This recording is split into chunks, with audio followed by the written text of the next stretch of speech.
It was very simple, just fondue and raclette with 10 to 11 people. Half of that family, half of that... Well, actually, no, I think it's more like a third family and 2/3 friends. But it was nice. It was nice. We all enjoyed it. It was a little bit hectic at certain points because I had to like run back and forth because people kept like, you know, bombarding me with questions. And it was like, I was like, why am I suddenly running around organizing everything? But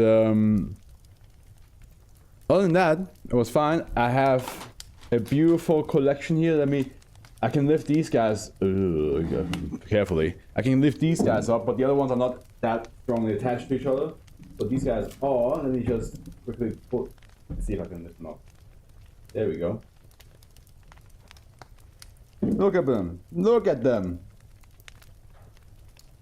My cousin's friend and my cousin together. They gifted them to me.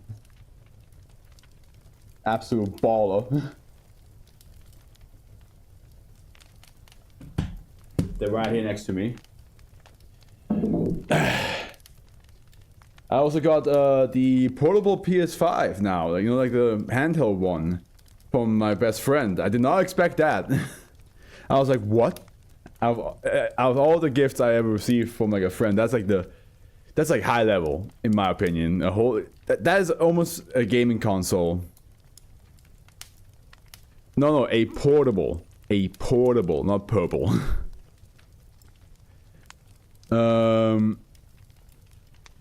But yeah, that I did not expect that at all. Like, it's in my room.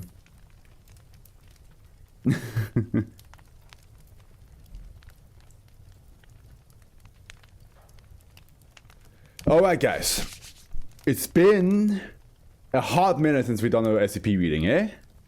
It's been a hot minute. So, as my first SCP in my beginning of my 30s, which is fitting that we're in Series 3. We started Series 3 this year. I have turned 30 this year. It's all going to shit. Nah, it's all going good. Alright. So, it's fucking hot though. It's warm in here. I might have to open a window and I might have to make some tea because I'm still a little bit exhausted from yesterday. But without further ado, let's get started. So, our first author of today, Jacob Conwell. We know them because they do a lot of the 60s, you know, like the 2960, the 2860s, and so on and so forth. They do a lot of the 60 ones. So of course, 3060 is written by them. Let's hope we don't start Series 5 when you are 40. No, I don't think so. I'll be like 31, halfway through 31, I believe. Maybe not even halfway through 31. Probably like further than that, honestly, with Series 5. Unless there's a lot of shit happening. Okay. Jacob Conwell. They wrote Sleep Paralysis, which, interestingly enough, there's a lot of SCPs that are like based on like mental issues, right? Would you consider sleep paralysis a mental disability, or is that just like what is that? In what category is that in like health wise? Is that like physical health or mental health or emotional health? And I have a fun dad SCP story as well. My dad was the YouTube SCP read about the Sarah Rapid SCP. When he heard what I said about Sarah, he was like, "Nice one, son." Oh, great. Birds of a feather. Alright, let's get started, shall we? Sleep paralysis. Here we go. Perfect. Object class Euclid. Kether. Special containment procedures. Individual instances of SCP-3060 are to be kept in high security lockers within the storage wing of Site-64. All testing involving SCP-3060 requires the approval of both the Site Ethics Committee and Site Command. No more than 4 individuals may be infected by SCP-3060 for testing purposes at any given time. Individuals infected by SCP-3060 are to be kept in Type 1 standard humanoid containment chambers within the humanoid anomaly containment wing of Site-64. Cells have been equipped with alarm systems to prevent instances from entering REM sleep outside of designated sleeping hours, approximately 22 o'clock to 6 o'clock local time. During designated sleeping hours, all personnel are to evacuate from the radius of each infected individual's anomalous effect. Following termination of an individual infected by SCP-3060, containment personnel are to initiate a site-wide lockdown and begin the Hypnose protocol to prevent the spread of infection. Is this the second time that Hypnose gets mentioned in the Foundation? I feel like, or am I just like Mandela affecting it to myself? Because I feel like Hypnose has been mentioned before. But REM sleep is like next to you know, cognito hazard and info hazard. REM sleep is like the one word or the two words technically that I see the most in the SCP Foundations. Like a lot of stuff has to do with sleep. Wikipedia defines this as a sleep disorder. Okay. Makes sense.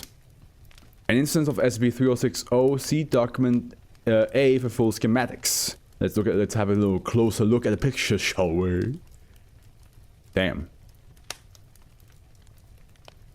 Alright, description. It's got 25th. Okay. Description. Instances of SCP-3060 are small medical devices that superficially resemble continuous positive airway pressure CPAP machines. The individual materials that compose SCP-3060 instances are non-anomalous and operate identically to a typical CPAP machine of its size and make. The Foundation currently has 5 instances of SCP-3060 in its custody. Oh, by the way, I completely forgot to say which one Jacob wrote before. It was 2960, which was the stage play that like the kids are forced to do non-stop, like, and if they don't participate, they die. It was the one, remember that the teacher who was like, I wish they are in peak dramatic condition. I want them to do the stage forever.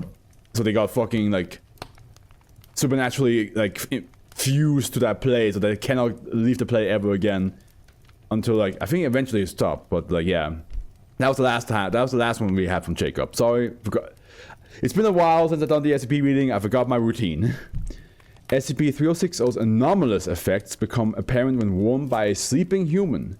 When an individual wearing an instance of SCP-3060 enters their second REM cycle, a humanoid incorporeal entity, hereafter referred to as -A, will appear within a 5-meter radius of the individual and stand over them until they wake up. Nah. I already hate the idea of waking up and then somebody just like standing like this above me, like looking at me. That is already like no thank you. Especially because like waking up from sleep is such a disorienting feeling, right? Because you like, you know, you wake up, you're like, oh, what time is it? You have to like get used to what position you're in, and then like you kind of like taking the world in. The last thing you need is somebody just like looking at you from from this distance, and you're like, what? Let's go on. It does say will appear within 5-meter radius. Okay, well, okay, that means it's like he can just appear next to me like that. Okay, at this point, -A will disappear and the individual wearing SCP-3060 will become infected.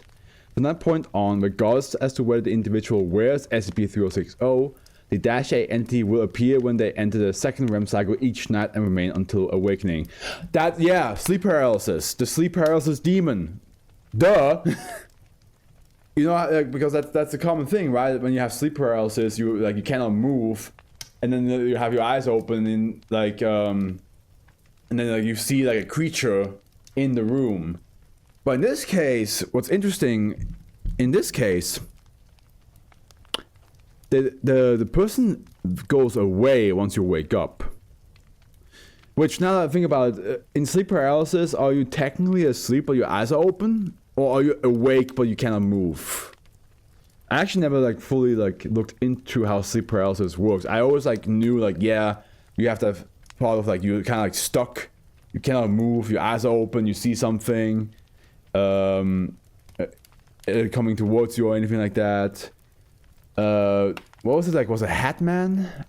That was like really the most like famous demon that a lot of sleep paralysis victims get, where they see like a person wearing a hat, something like that. I have a friend that slept with the eyes open sometimes. That is also creepy because imagine you wake up and you're like, and you look to your side and your friend's just with eyes wide open, just looking at you, but you're like, they're like, and you're like, should I wake him up or while instances of -A appear as featureless silhouettes upon first manifestation, they quickly take a unique shape based on each infected individual. Okay. As such, -A entities have no standard appearance. While full list of observed -A instances can be found in document B, notable observed instances include a figure roughly the size of a human infant composed entirely of fused teeth. Oh hell no. No, hell no. That's the thumbnail.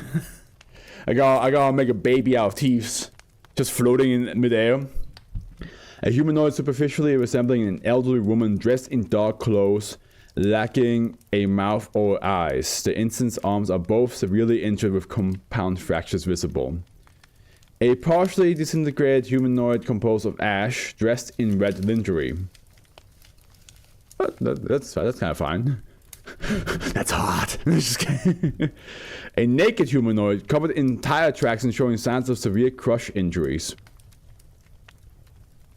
Go to the hospital, man. A humanoid whose torso consists of a large mouth.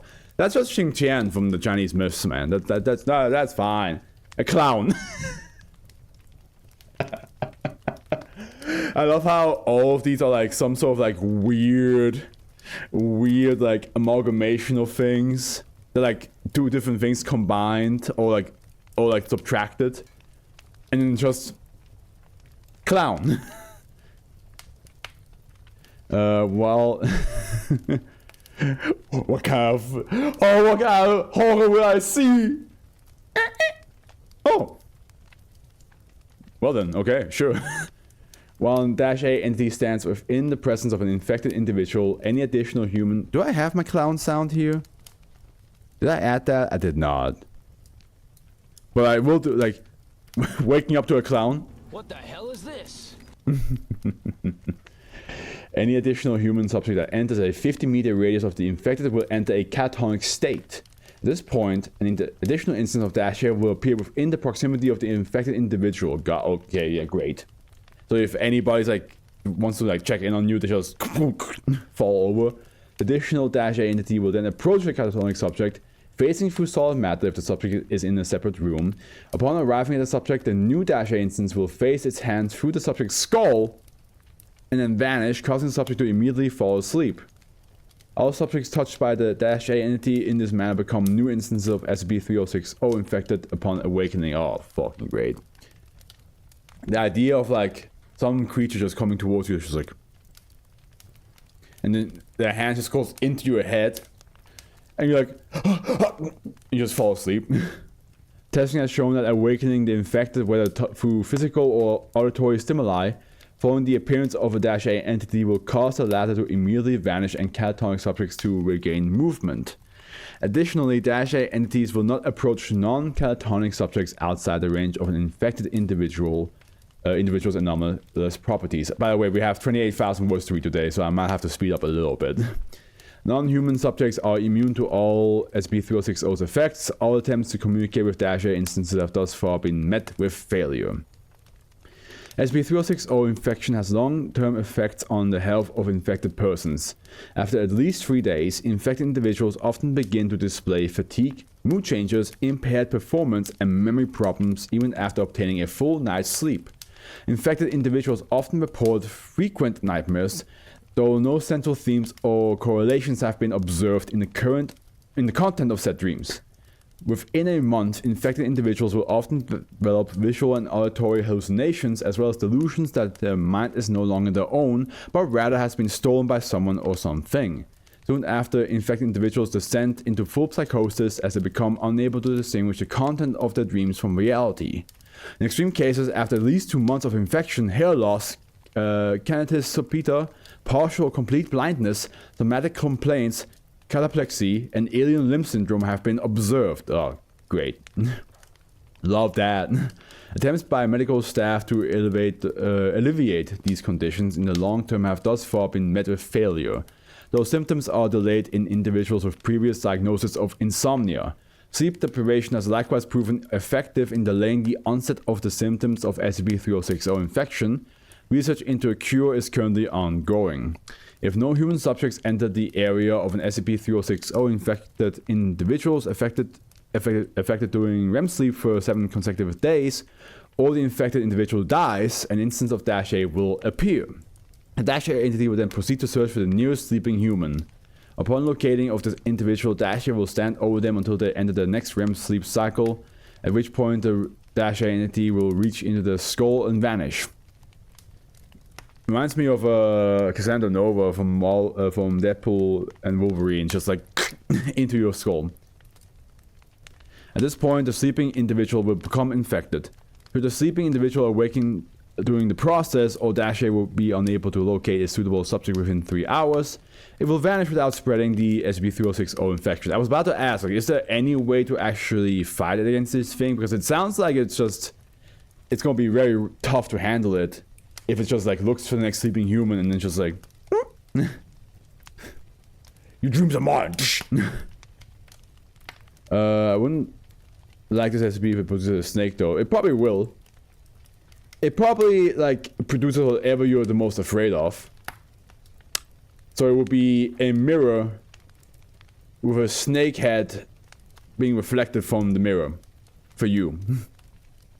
So, yeah. Have fun with that, mechanic. Have fun with that. Addendum A, recovery. Foundation agents first became aware of SCP-3060 on March 21st, 2015 when the entire census of the Portland Sleep Medicine Clinic became infected following a volunteer sleep study using SCP-3060 to prevent...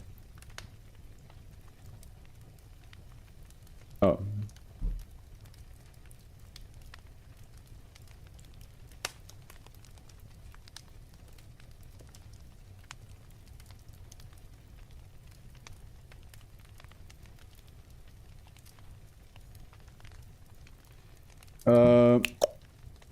Uninfected individuals thereafter were brought into the Foundation custody, and all records related to the study seized by Foundation operatives. None of the records seized indicated an origin of the SCP-3060 instances, and all staff associated with the project died in their sleep shortly upon being brought into Foundation custody. Autopsies revealed large quantities of 3966-A within the staff. Well, that's at the end of Series 4, man. Why you gotta do that to me? Within the staff members' cerebrospinal fluid. An investigation into Dr. Cynthia Zhou, the primary investigator of the Portland Sleep Medicine study associated with SCP-3060, uncovered her to be a frequent user of SCP-2876. Upon MTF Omicron Rho, the Dream Team, investigation into potential Oneroi involvement. That sounds like a Japanese thing.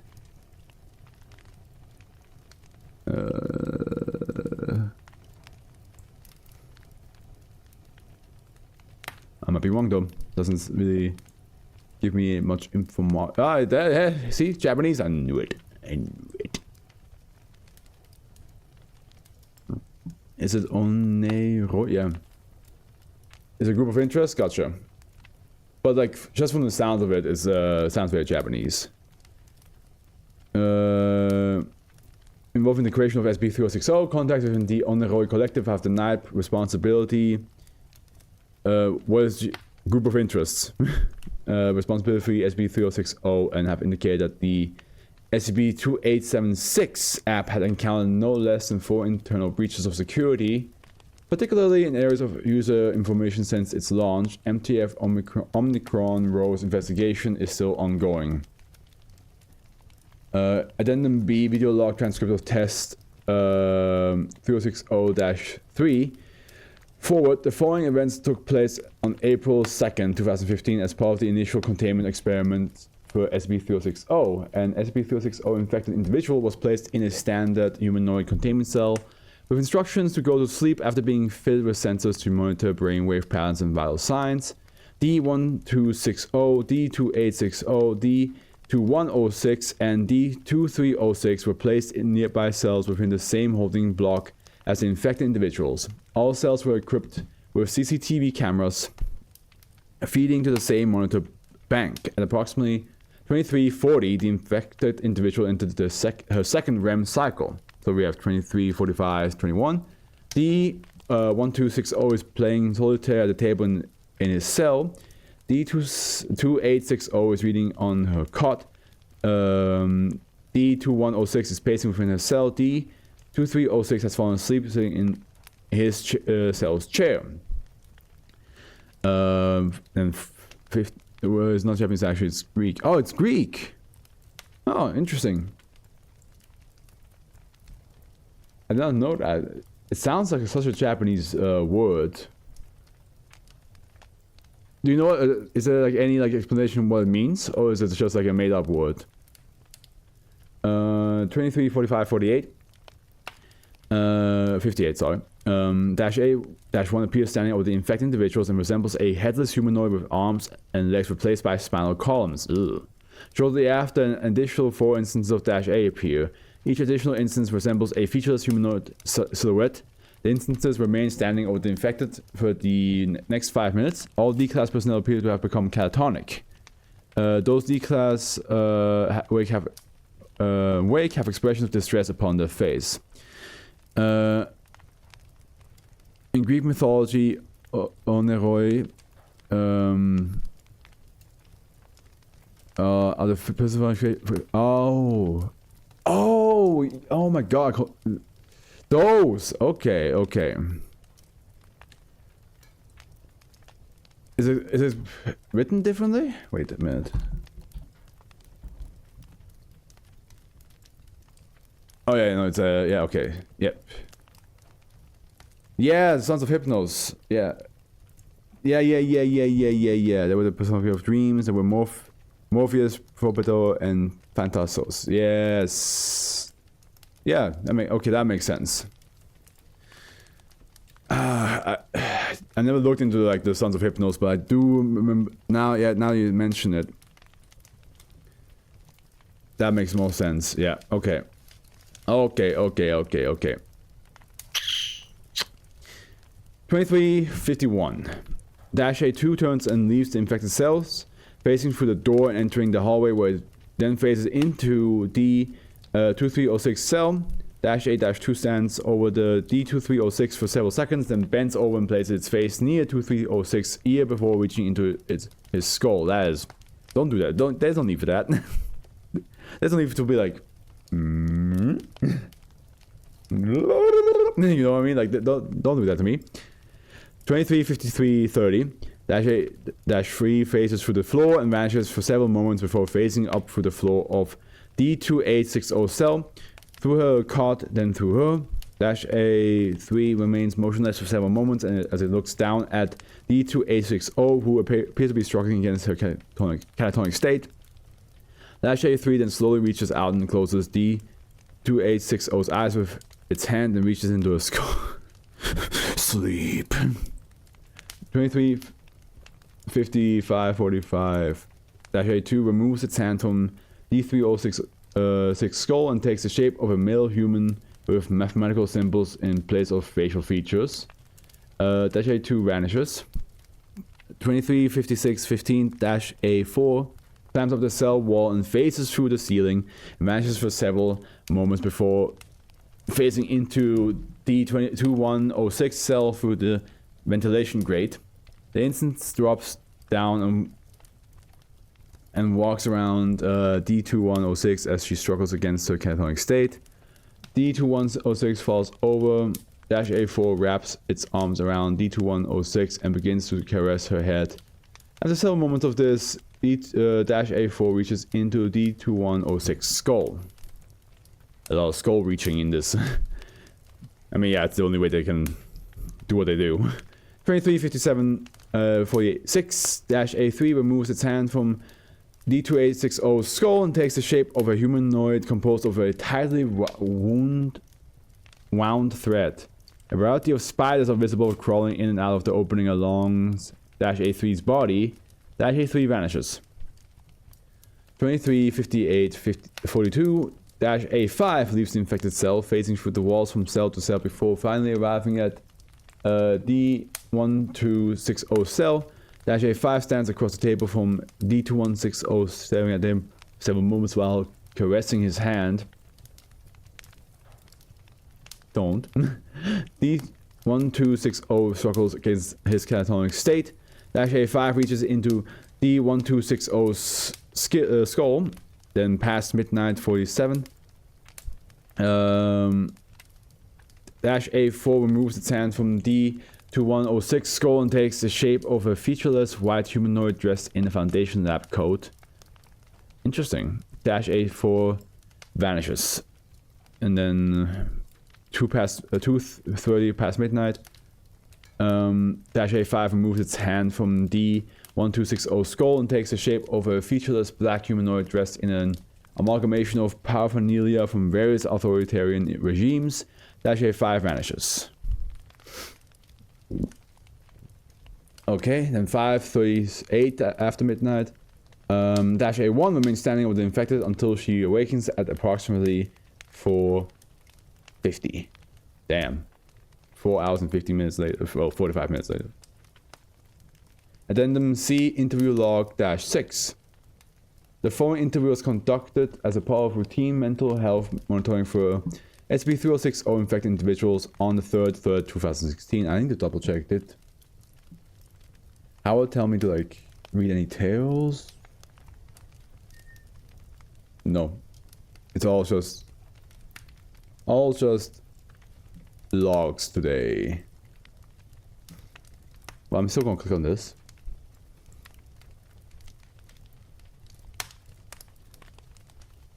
I saw an assault on Site 64.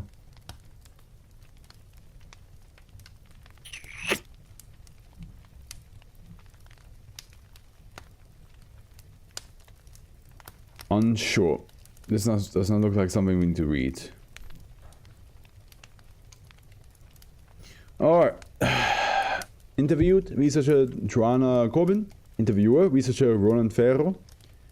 Forward, the interview took place approximately 1.5 months following researcher Corbin's infection by SCP-3060 during the 15th 1st, 2016 containment breach of an instance of -A. Researcher Corbin had begun to report visual and auditory hallucinations 1 week earlier. Due to her knowledge on SCP-3060's effects and prior diagnosis of insomnia, researcher Corbin has shown remarkable resistance to SCP-3060's hallucinogenic effects. Alright, begin log. Evening, Joanna. Evening, Roland. Sorry if I'm not exactly 100% today. To be frank, I'm exhausted and it's hard to concentrate when the walls are bleeding. Don't sit there. Researcher Farrow pauses as he begins to sit in his chair. He then stands and straightens his lab coat. May I ask why? Trust me, Roland, I'll be much more composed if I don't have to watch you sit on that chair. The hallucinations have progressed to that severity already. They have. It's like my eyes are constantly getting these little pop-ups of nonsense, and then there's this fucking voice that keeps commenting on things. Yeah, I'm talking about you. Shut up. The auditory hallucinations are constant at this point then? Just the one. I personally like to think it's the voice of -A that's creeping on me, but I have no way to prove that. It's not like I'm going to tell the truth. Mrs. Corbin rubs her eyes for a moment and sighs heavily. I'm so fucking fried right now, Roland. Sleeping becomes a chore. The nightmare-filled chore that leaves me feeling more exhausted than when I went to bed. When I wake up, it's like I'm taking the nightmare with me. The nightmares with me. Like the barrier between my conscious and subconscious has become a sieve or something. These auditory hallucinations, what do they? Mrs. Corbin covers her mouth with her hand and stifles a mixture of tears and laughter.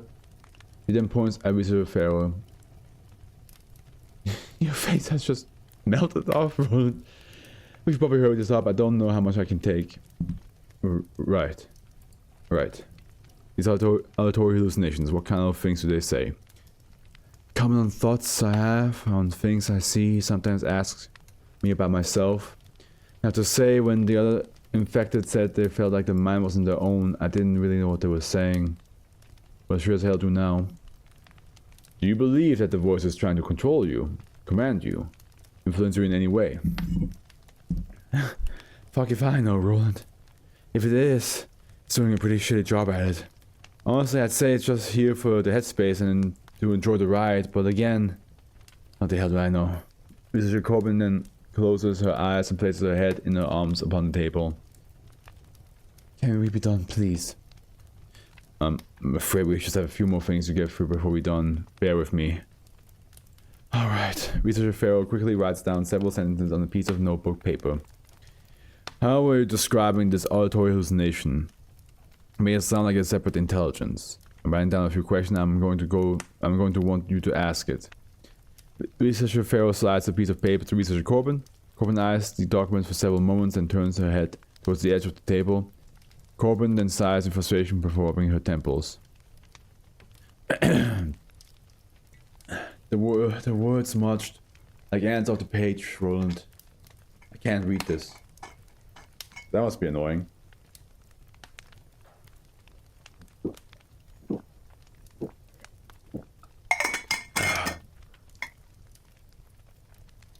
I'll dictate them then. I got a hunch, but I'm going to need some confirmation before I can move forward in that direction. Mr. Pharaoh takes the piece of paper back and begins to read aloud. 1. What do you call yourself? 2. Are you a separate entity from Joanna Corbin? 3. Do you exist within a mindscape, or are you based in some other? Researcher Corbin rapidly backs away from Researcher Pharaoh in fear, flipping over the table on the way. Jesus! Fire, Roland! Wait. Jesus! Fire! Roland? Fire! Researcher Corbin removes her jacket and tackles Pharaoh to the ground and attempts to snuff out the fire on Pharaoh's person. Security personnel intervene and pull Corbin off Pharaoh, keeping her restrained, and she struggles to free herself for a total of 2 minutes. Eventually, Corbin yields. Pharaoh then orders the security personnel to release her. Corbin proceeds to lower herself onto the floor and crawl away. She then sits in the far corner of the room in tears. Christ, Joanna, what the hell was that? You got the second question, then burst into flames, Roland. I couldn't watch you die like that. I can't answer these questions. I fucking can't do this. Researcher Pharaoh approaches Researcher Corbin in an attempt to comfort her. Corbin immediately pulls herself into a fetal position. Get away from me! Researcher Pharaoh pauses for several moments and nods in agreement. Very well. I'll leave the list with you. See if you can ask them when you have a less visually clustered moment. Researcher Pharaoh leaves. Researcher Corbin attempts to read the list again. After what appear to be multiple attempts, she screams out in frustration, crumples up the paper, and throws it against the nearby wall. Researcher Corbin then places her head in her hands. End log. Yeah, I can imagine. Like, I mean, everything around you is just falling apart. Like, you hear things, you see things, sound out there. And, sleeping is like, as you said, sleeping is a chore. It doesn't even like feel like you're getting rest. So she's literally going through like the hallucinations you get whenever like you're sleep deprived. I don't think she wants that though, because like I don't think having somebody watch her sleep or watching over her or taking care of her is what she wants, because you're just gonna add anxiety. He's gonna think you are like on fire, or that you exploded, or that you're drowning, or that like your head snapped backwards, and then you're just gonna panic. Addendum D. Update 22nd 10th 2016. On October 22nd 2016, a Carrier Pharmaceutical advertisement for SCP-3060 appeared in over 100 publications in the United States, Canada, and Europe. By the time mass censorship protocols could be enacted and the source of the ad was traced to a carrier logistics warehouse in Seattle, Washington, approximately 3,000 instances of SCP-3060 has been shipped, with MTF Alpha 4 Pony Express operators able to stop 2,700 in transit. There's still 300 out there though. An additional 270 instances of SCP-3060 were later captured at their destinations.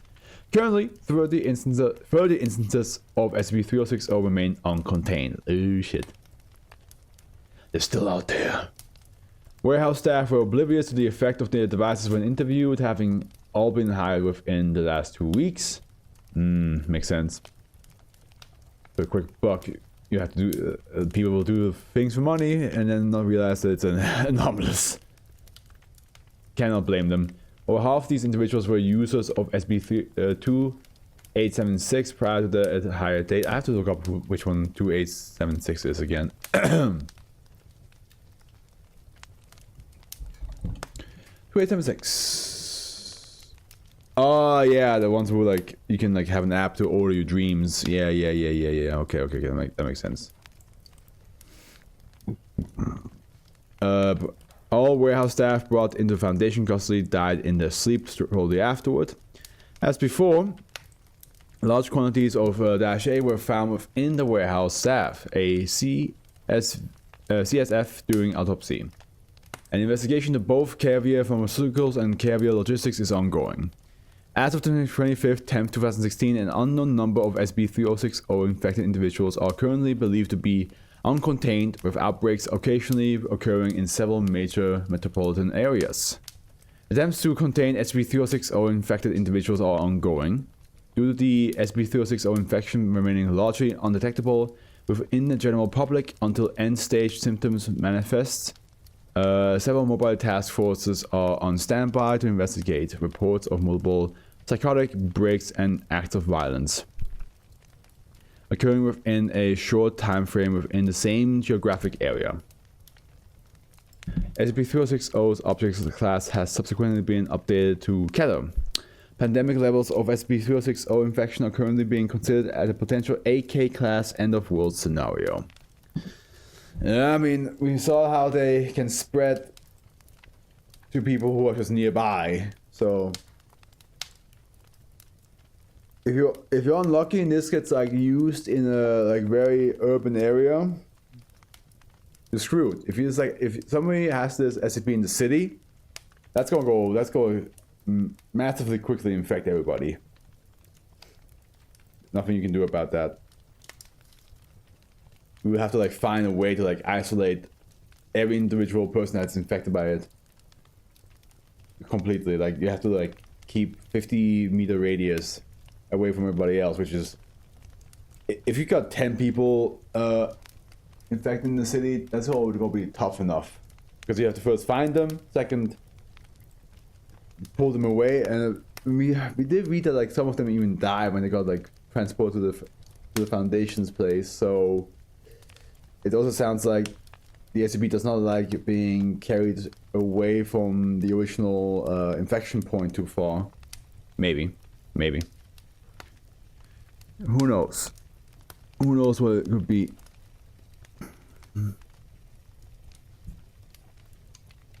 So don't fall asleep with... Yeah, basically, just don't use it at all. That's... the fact. I mean, the Foundation, of course, have to use it because they want to know what it does, but... boy, they probably, like, regret sometimes that for the sake of curiosity and science, that they have to do certain things. That leads to other things, to more danger. Alright.